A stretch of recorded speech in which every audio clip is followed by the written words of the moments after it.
America और Europe की रातें तो 1850 से पहले ही रोशन होना शुरू हो गई थी। बिजली के टावर्स भी लग चुके थे। गलियों में रात को बड़ी बड़ी आर्क लाइट्स भी रोशन हो जाती थी। लेकिन मसला ये था कि ये आर्क लाइट्स इतनी ज़्यादा रोशनी देती थी और इतनी शदीद गर्मी पैदा करती थी कि इन्हें घरों में इस्तेमाल करना नामुमकिन था। सिर्फ पार्क्स और चौराहों पर ही ऊंचा करके लटकाया जा सकता था। घरों में लोग अब तक गैस या तेल से ही रोशनी पैदा करते थे।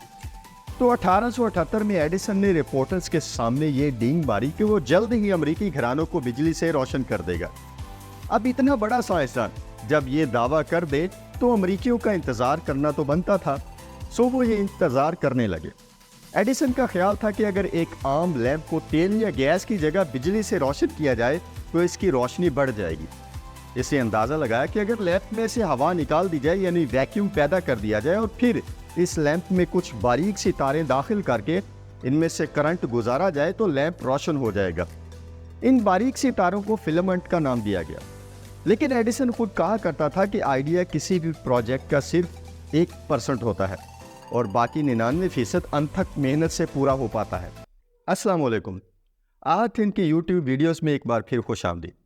अगर आप चैनल पर नए हैं तो चैनल को सब्सक्राइब करें, वीडियो को लाइक और शेयर करें और बेल आइकन को ज़रूर प्रेस करें ताकि आने वाली वीडियोस आपको बर वक्त मिलती रहें। पहला मरहला यानी लैंप में वैक्यूम पैदा करना तो कोई मुश्किल काम नहीं था। इसकी लेबॉर्ट्री में ये काम किया जा सकता था। असल मुश्किल थी इसमें लगने वाली तारों यानी फिलामेंट की तैयारी।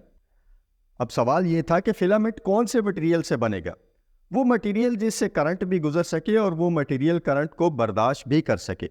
ऐसे किसी मटेरियल का साइंसदानों को उस वक्त तक बिल्कुल भी इल्म नहीं था। एडिसन ने सबसे पहले कागज़ का फिलामेंट बनाया, लेकिन जब इसमें से करंट गुजारा गया तो इसके पुर्जे पुर्जे हो गए। इसके बाद तो जैसे एलिमेंट्स की एक लंबी कतार लग गई।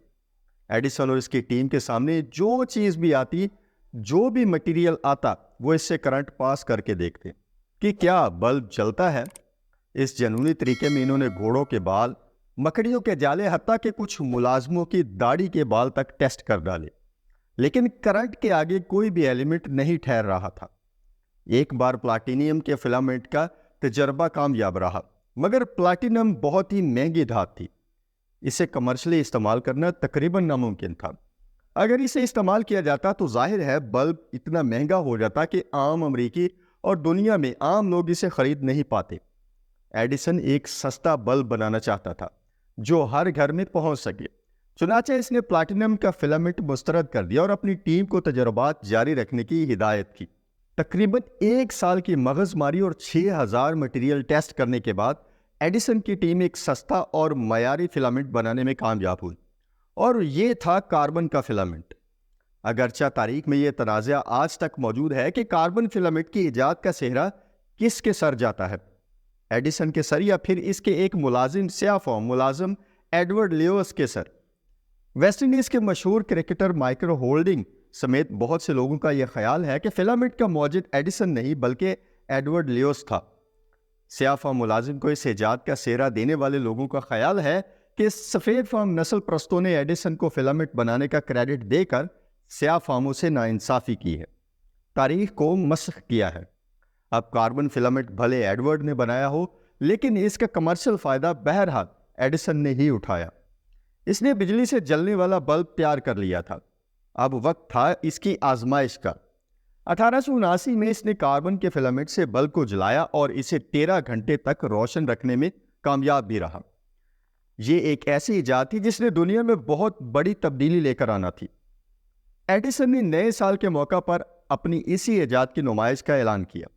ऐलान होते ही दूर पार से लोगों ने नुमाइश में पहुंचने के लिए सरतोड़ कोशिशें शुरू कर दी। 31 दिसंबर 1879 की रात एडिसन की लेबॉर्ट्री के बाहर एक अच्छा खासा हजूम जमा हो चुका था।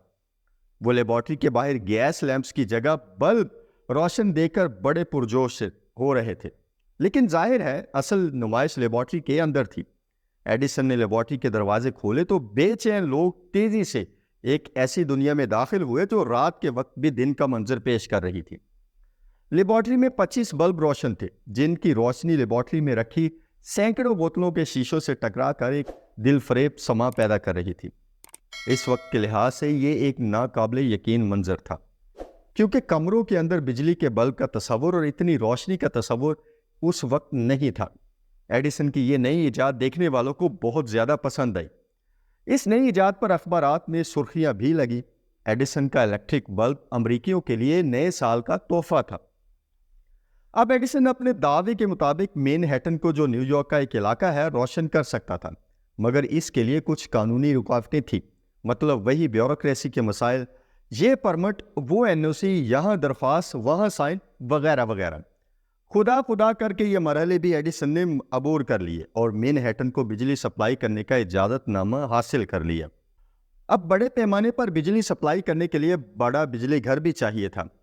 बड़े बिजली घर का मतलब था बड़ी इन्वेस्टमेंट, जिसका अब जाहिर है एडिसन के लिए मसला नहीं रहा था। अमेरिका के सबसे दौलतमंद लोग इसके आइडियाज़ पर पैसा पानी की तरह बहाने को तैयार बैठे थे। इन्हीं दौलतमंदों में जेपी मॉर्गन भी था। वही जेपी मॉर्गन जिसकी कंपनी टाइटैनिक जहाज की मालिक थी। यही जेपी मॉर्गन एडिसन का भी इन्वेस्टर था।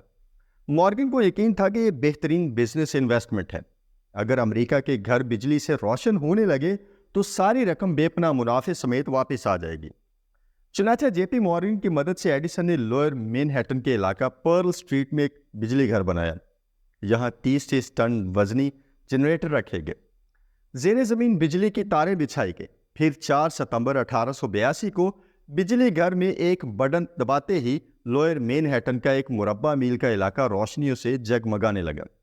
गलियां और घर इलेक्ट्रिक बल्ब से रोशन हो गए थे। इंसान के चांद पर जाने से पहले तक ये इंसानी तरक्की में एक बहुत बड़ी छलांग थी कि एडिसन ने इलेक्ट्रिक बल्ब तो बना लिया था, लेकिन साथ ही इसके कंपेटिटर्स, इसके मद्दे मुकाबिल दूसरे बिजनेसमैन भी इससे बेहतर टेक्नोलॉजी के लिए कोशिशें कर रहे थे। वो इस कोशिश में बहुत बड़ी इन्वेस्टमेंट करने को भी तैयार थे, जिसमें इन्हें एडिसन से बेहतर बल्ब बनाने में कामयाबी हासिल हो। बहुत से बिजनेसमैन किसी ऐसे शख्स की तलाश में थे जो एडिसन की तरह जीनियस हो, जिसकी मदद से वो एडिसन से बेहतर टेक्नोलॉजी बनाने और बेचने में कामयाब हो सके।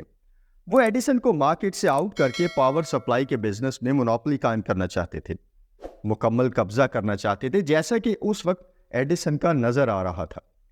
फिर हुआ यह कि इन्हें एडिसन ही की कंपनी से एक ऐसा जीनियस मिल गया जिसे वो एडिसन के मुकाबले में खड़ा कर सकते थे। इस जीनियस का नाम था निकोला टेस्ला। क्रोएशिया में जन्म लेने वाला सर्ब साइंसदान निकोला टेस्ला न्यूयॉर्क में एडिसन ही का मुलाजिम था, मगर एडिसन की एक कमजोरी ने टेस्ला को इसका दुश्मन बना दिया। एडिसन पर इल्जाम लगता है कि वो भले भला का जीनियस था, लेकिन बेहद खुदगर्ज भी था। मतलब निकल जाने पर आंखें फेर लेना इसके लिए कोई नई बात नहीं थी। एक बार इसने टेस्ला से कहा कि अगर वो इसके सारे जनरेटर्स ठीक कर दे, वो टेस्ला को $50,000 बोनस देगा। टेस्ला, जो कि इसका मुलाजिम था, इसने बोनस के लालच में खूब काम किया और सारे जनरेटर्स जल्दी जल्दी ठीक कर दिए। लेकिन जब वो बोनस लेने पहुंचा तो इसने कहा कि ये मैंने मजाक में कहा था। ये मजाक था या धोखेबाजी? लेकिन टेस्ला को ये बहुत बुरा लगा। वो दिलबर्दाश्ता होकर नौकरी छोड़ गया। एडिसन ने $50,000 बचाने के लिए जो मुलाजिम खोया था, वो नहीं जानता था कि यही मुलाजिम इसकी सारी एम्पायर पर भारी पड़ने वाला है। टेस्ला जल्द ही एडिसन के मुकाबले की टेक्नोलॉजी मार्केट में ले आया। ये टेक्नोलॉजी थी करंट एसी। इधर एडिसन जिस बिजली से बल्ब जला रहा था वो डीसी या डायरेक्ट करंट था। अब मसला ये था कि एडिसन का डीसी करंट कम वोल्ट वाला था और तवील फासले तक बिजली नहीं पहुंचा सकता था। इससे ज़्यादा फासले तक बिजली पहुंचाने के लिए हर 1 मील के फासले पर नया बिजली घर इंस्टॉल करना पड़ता था। मतलब हर 1 मील पर नया खर्चा, नई इन्वेस्टमेंट। जबकि टेस्ला का एसी करंट एक ही बिजली घर से पूरे शहर को रोशनी दे सकता था और एक ही बिजली घर हज़ारों मील दूर तक बिजली पहुंचा सकता था। अब ये एक गेम चेंजर टेक्नोलॉजी थी।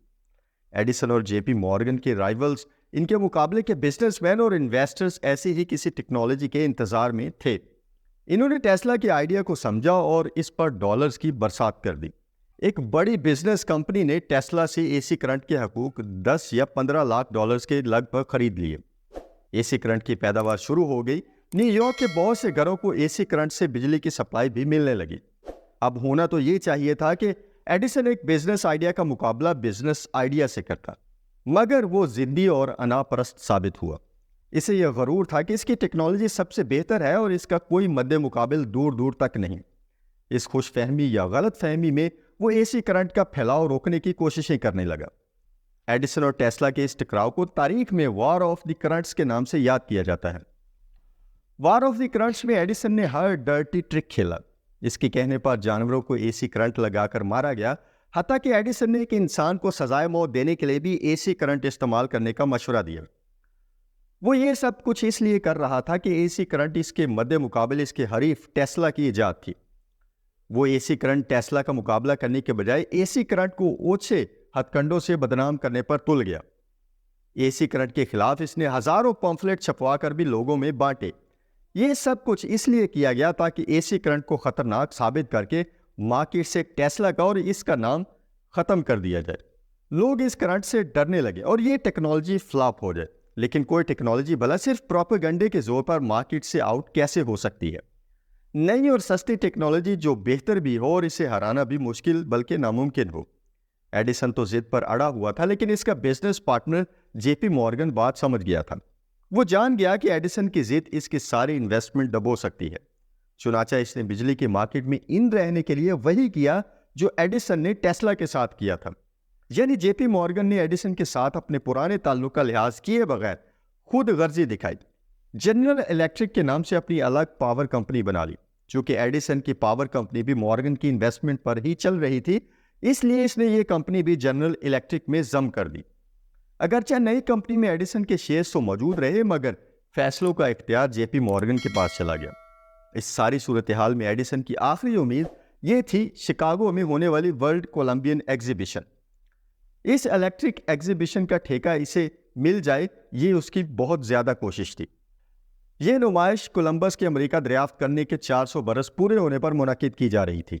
1893 में होने वाली इस नुमाइश को बिजली से रोशन करने का ठेका अगर जनरल इलेक्ट्रिक को मिल जाता तो एडिसन के लिए कुछ फेस सेविंग हो सकती थी, क्योंकि जनरल इलेक्ट्रिक अभी तक एडिसन का बनाया डीसी करंट इस्तेमाल कर रही थी। लेकिन जाहिर है ये करंट तो एसी के मुकाबले में बहुत महंगा था। चुनाचे जब पावर सप्लाई के लिए बोली लगाने का वक्त आया तो जनरल इलेक्ट्रिक ने $10 लाख की बोली लगाई, जबकि वेस्टिंग हाउस इलेक्ट्रिक ने इससे आधी सिर्फ $5 लाख की बोली लगाई। ये एडिसन के डीसी करंट की आखिरी शिकस्त थी। इसके बाद एडिसन बिजली के बिजनेस से आउट हो गया। दोस्तों, आज के लिए इतना ही। मिलते हैं अगली वीडियो में। अपना बहुत सा ख्याल रखिएगा। अल्लाह हाफिज।